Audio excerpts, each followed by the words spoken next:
Hello, in this video, I want to talk about one of the saddest days I've had in my 9 years of entrepreneurship.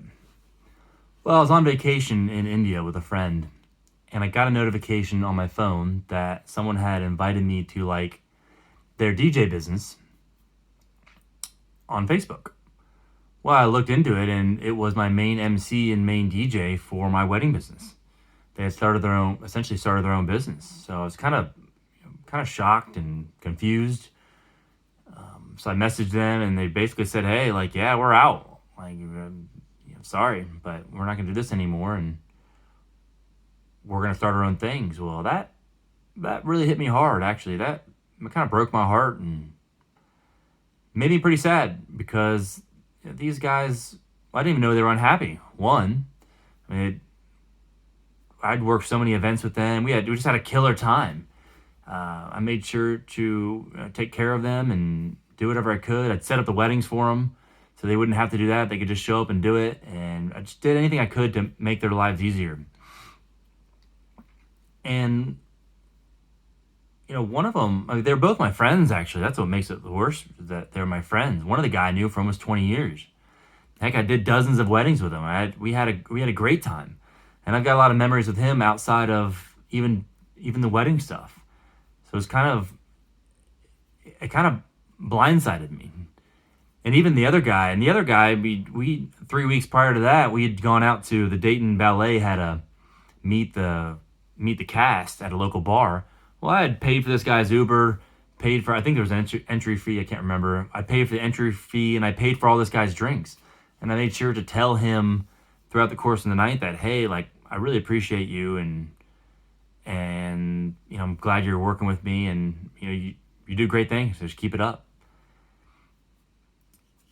And even in their, the crazy part was that in the last couple weeks prior to them starting it, they had borrowed my equipment for a couple birthday parties, their kids' birthday parties. Well, it was like 3 birthday parties in 5 weeks, and looking back, I should have, the red flag should have been up.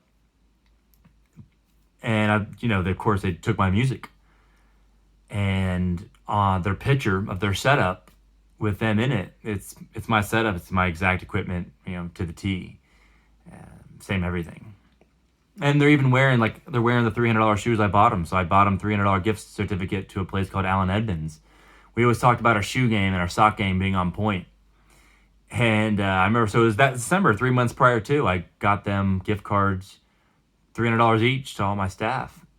And I remember one of the guys, he said, "Hey, and no one's ever done anything like this for me ever."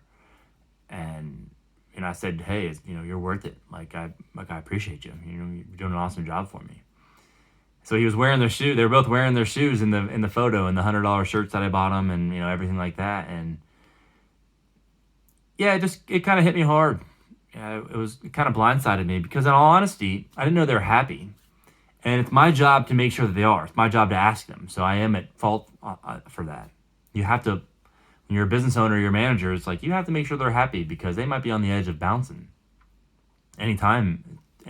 But the crazy part is that I constantly told them how much I'm ready to get out of the business. I'm still booking people. I still had a lot of jobs, but I was kind of unhappy, and that wasn't my passion. That wasn't my passion, excuse me. That wasn't something that I always wanted to do. And I was looking to get out. Well, I would have sold them the business. I would have sold them the business for the exact amount of accounts receivable that I was owed. In fact, I'd have made payment plans to where, hey, on this event that I know we have, you can pay me X amount from it, and made it super easy for them just to take over. They would have had the website. They would have had all the equipment. It would have been super easy. They know exactly what they're doing. I could even help them and giving them support. But that didn't happen. And I lost 2 of my best guys. And I kind of lost 2 of my friends too because of the way it went down. They basically stole from me, and they did that, kind of behind my back. And, whether I still don't even know why. Maybe I didn't pay them enough. I would have paid them more, essentially, if they ask. And sometimes you get in the groove too where you're like, oh man, and you're just going through the motion, and you don't even realize that people might need more. And that's why it's good to set up some times to evaluate that. But yeah, I mean, lessons learned. I could have made non-competes for people, but make sure your staff's happy. And I talk to them and say, hey, like, are you happy? Everything's good. Because I lost two friends that day essentially, and I haven't talked to them since. And that sucked. And that was the worst day I've ever had in business. And you're gonna have those days too. And you got to keep your head up though, and you got to keep moving forward, and you got to keep optimistic, stay positive, and you learn from your mistakes, and hopefully there'll be fewer and fewer in the future. Hopefully this video was of value, and I don't know, I just want to tell you guys my story, and I'll talk to you in the next video.